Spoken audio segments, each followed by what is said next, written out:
Consumed. Westlake Trilogy Book 1 by J.C. Jarrett. Part 1. Chapter 1. Training. The fat man turned down the dark alley between the old, weather-beaten buildings. Stopping in front of an unmarked wooden slat door, he rapped his large knuckles sharply on it twice. The door slowly opened a crack, just large enough for a dark eye to peer out, taking in the bulk of the man. "What do you want?" The question came from the darkness beyond the door in a hushed whisper. The fat man's huge beard covered most of his face, causing his gruff and gravelly voice to seem to come from nowhere. "I'm here to make a purchase," he replied. The door swung open slowly on its hinges, allowing the large bulk of a man to pass. Just inside, a small man stood holding a large crossbow pointed to the floor. When the large man was completely inside, the small man closed the door silently and pointed at a narrow stone staircase that went down into the darkness. The sound of his footfalls echoed off the stone walls of the staircase as the smell of sewer assaulted his nose and the sound of hundreds of voices drifted up to his ears. As the bottom of the staircase came into view, a dim light spilled in from the room beyond. Stepping into the dimly lit room, the huge man took in the sight of over a dozen large cages. Each seemed to hold 10 to 12 human beings of all ages. "Grover!" The tall, thin man called out to him. His neatly trimmed beard and fine clothing made him stand out in this dreadful place. The large man put his hand out in greeting. "Carl, it's good to see you," he said as the two clasped hands in friendship. Carl looked at the huge man. "So what can I do for you?" he asked. "I'm wanting one that would be easy to train, and not too bad to look at," Grover responded. Carl raised his hand, pointing toward a cage, and the pair moved off toward it. "Here you go. Grover, take your pick. All the women in here are around 16 to 18 years, the slave trader spoke when they neared the cage. About a dozen women sat huddled in the cage, all barely covered in filthy rags. Most would not raise their heads to the two men, but the few that did had the look of fear set in their eyes. The large man walked up and down the length of the cage, inspecting each young woman in turn. All of them were grime covered with their hair matted to their heads, but Grover's eye apprised each one with an eager gleam. Finally, the fat man stopped, his dark eyes coming to rest on the slender frame of a young girl whose eyes stared at him like emeralds shining in the dark. Though filthy, the girl's hair showed a bit of its red tint through the grime. "That one, how much?" the fat man asked, pointing through the bars, with a little too much eagerness in his voice. Carl looked at the girl while scratching his bearded cheek. "Oh, I don't know. How about 50 gold?" he said. The harsh laughter filled the room as Grover thought about the price. "She's not worth a coin over 30, the fat man said, knowing that was all he had, and regretted saying it as soon as it was out of his mouth.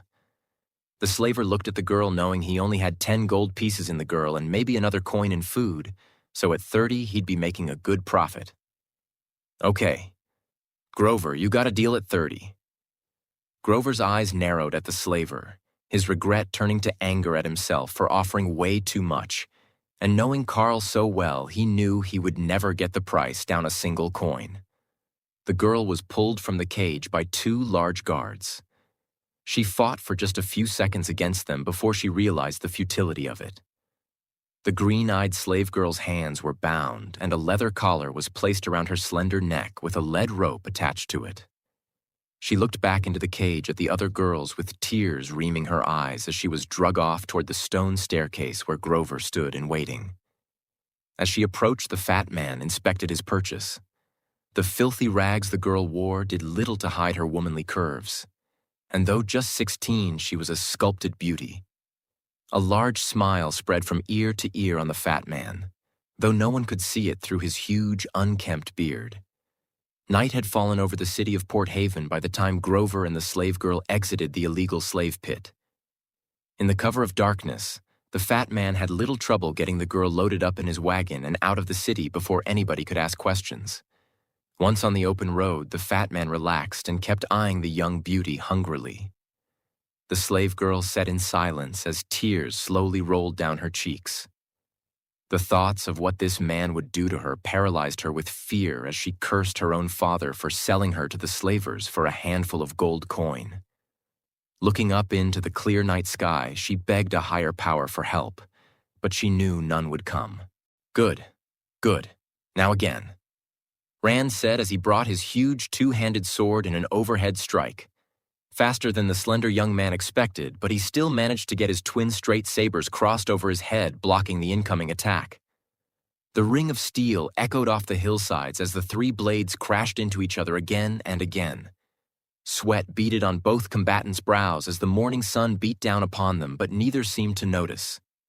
Over and over, the huge blade came in fast, leaving the young man on the defensive. His blonde hair flying behind him, he ducked under a wide arcing swing of the huge sword. Tensing his legs, the young warrior launches himself from the ground, sending his shoulder into his opponent's midsection. The wind blasted from Rand's lungs from the jolt of the impact. He gasps for air as he tried to keep his balance, but it was all for naught. Rand tumbled over, landing hard on his back as his sword skidded away on the soft dirt.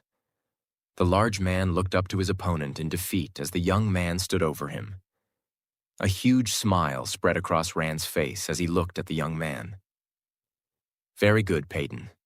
You never gave a single tell of your upcoming attack.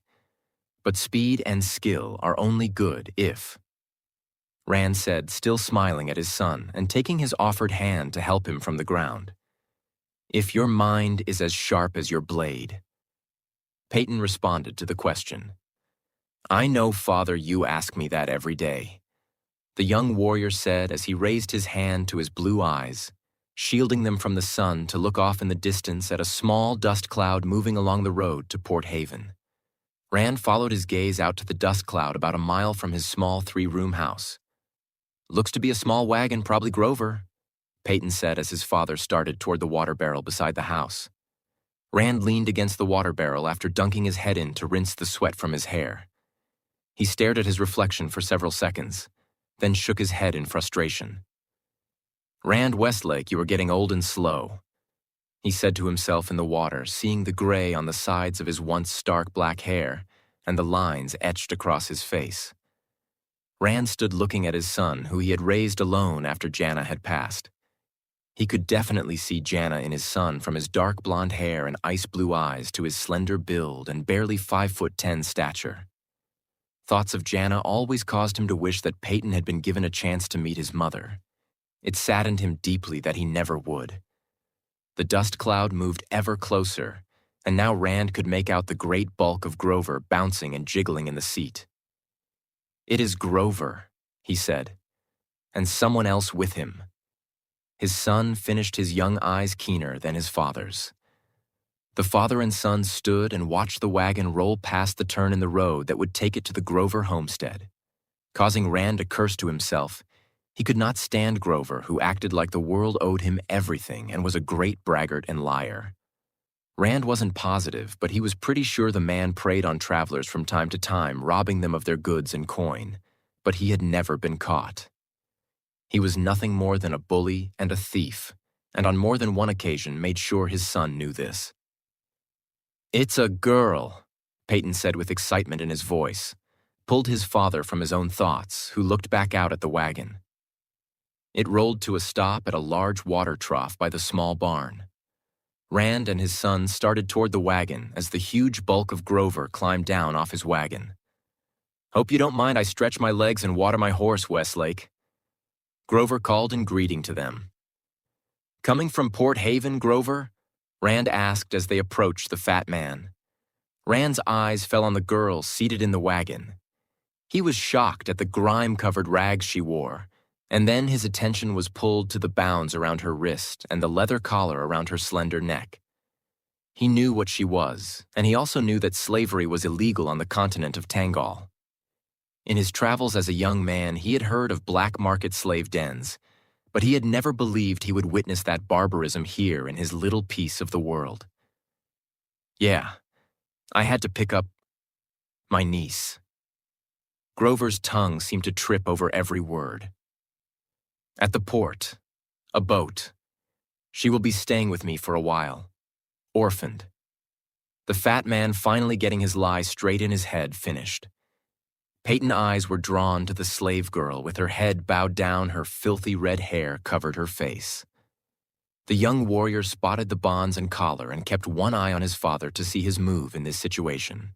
Slowly, the slave girl raised her head, causing her hair to drop back from her dirt-streaked face. Emerald eyes locked onto Peyton's ice-blue orbs. Though swollen from tears, the young warrior could not believe that such beauty and sadness could be showed with just a look. Peyton looked back down to her bonds, then returned his gaze to her face. She looked deeply into his eyes and then mouthed silently the words, "Please help me." "Name?" Grover stammered. "Yes, I'm sure your niece has a name," Rand said, pushing the fat man mentally. "Yeah, her name is Sarah," Grover tried to say, but was interrupted by the slave girl. "My name is Elisa," she said in a melodic voice. Faster than Elisa thought, the fat man could move his arm, shot out with the back of his hand, slapping her across the face. The slave girl's bound hands came up to her face, holding her reddening cheek while she let loose the smallest cry of pain. Peyton's hands tightened into fist as he started toward the fat man, his eyes narrowing in anger. "No one told you to speak," Grover shouted at the young girl. Rand's hand came up, placing it on his son's shoulder, stopping him a few steps from the fat man.